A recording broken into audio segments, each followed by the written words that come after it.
Welcome to The Explainer. Today, we're jumping into what seems like a pretty straightforward trade fight: the US versus South Korea over a ballooning trade deficit.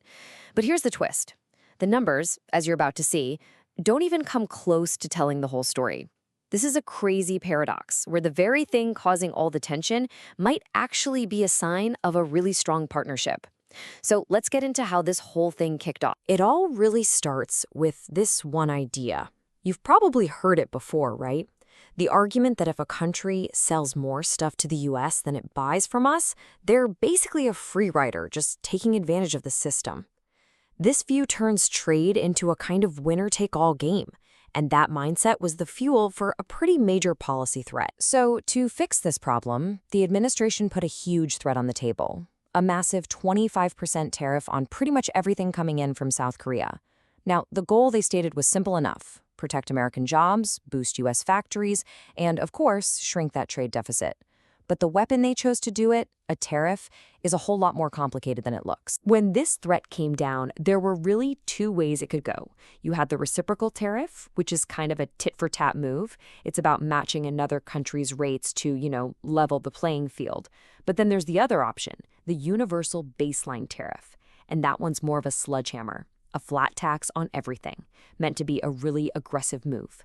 So, with those two possibilities looming, negotiators were on high alert, and it brought up a really fundamental question. Exactly. Who really picks up the tab? Does the country sending the goods pay for it, or does that cost land somewhere a little closer to home? To really get the answer, we have to take a quick step back and look at how global trade has evolved over the past century. Believe it or not, right after World War II, countries built these huge economic walls. Tariffs were sky high, like 40% on average. But over the next few decades, the United States actually led the global charge to tear those walls down. Thanks to things like the World Trade Organization and a ton of free trade agreements, we walked into a whole new era of low tariffs. And that completely changed what we can buy and what we pay for. And for you, the consumer, the difference was night and day. In the old, high-tariff world, your choices were limited and prices were way higher. I mean, think about something like wine. It used to be a luxury item, but as tariffs dropped, it became something you could find anywhere and afford. The biggest winners in this low-tariff world? Us. The consumers. We got way more choices and lower prices on everything from our phones to our cars. Which brings us to this really crucial point that, frankly, most economists agree on. A tariff on foreign goods, it's basically a tax on your own citizens. The companies importing the goods pay that tariff, and then they almost always pass that cost right on down to you. So, in a time when everyone's already worried about inflation, adding a new tax that makes things more expensive is, well, it's a huge risk. Okay, so with all that context, here are the numbers that set off the alarm bells. The U.S. trade deficit with South Korea didn't just grow, it exploded. It more than tripled in just 4 years. So if you're looking at trade like it's just a simple balance sheet, a scoreboard of wins and losses, this looks like a five-alarm fire. It looks like a massive problem that needs to be fixed, and fast. And this is where the whole story flips on its head. What if we've been reading these numbers completely wrong? What if this giant, glaring trade deficit isn't a sign of Korea winning and the US losing? What if it's just a temporary side effect of Korea helping to build up American factories? Yeah, that's the paradox we're digging into. Okay, let's walk through how this actually works, because this is the absolute key to the whole thing. So, step 1. Huge Korean companies decide to invest billions of dollars to build brand new, advanced factories right here in the USA. Step 2, now, to get those American factories up and running, they have to import super specialized, high-tech machinery from their suppliers back in Korea.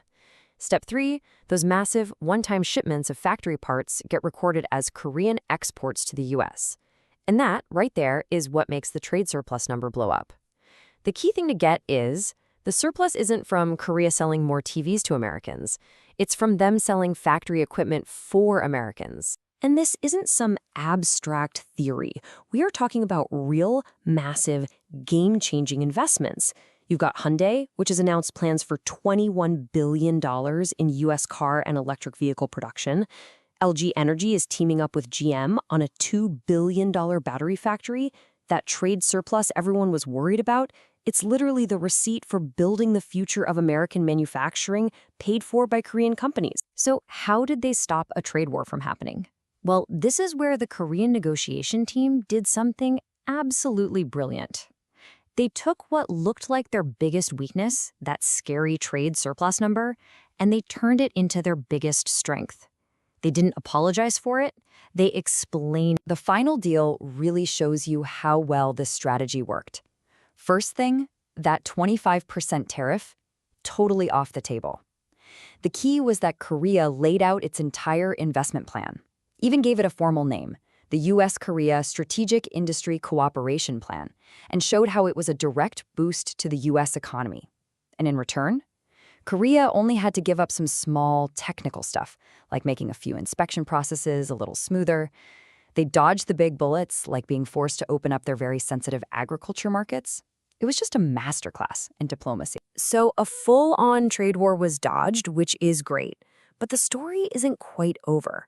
Even though this specific fight was settled with some clever negotiating and, basic economic logic, that fundamental tension is still there. You still have the simple, powerful political rhetoric about trade deficits clashing with the messy, complicated reality of how our global economy actually works. And all of this leaves us with a final, really big question to think about. This whole situation forces us to look at a trade surplus differently. Is it always a weapon, a sign that one country is taking advantage of another?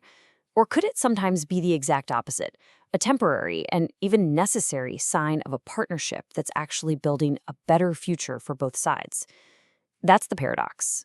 Thanks for joining us on The Explainer.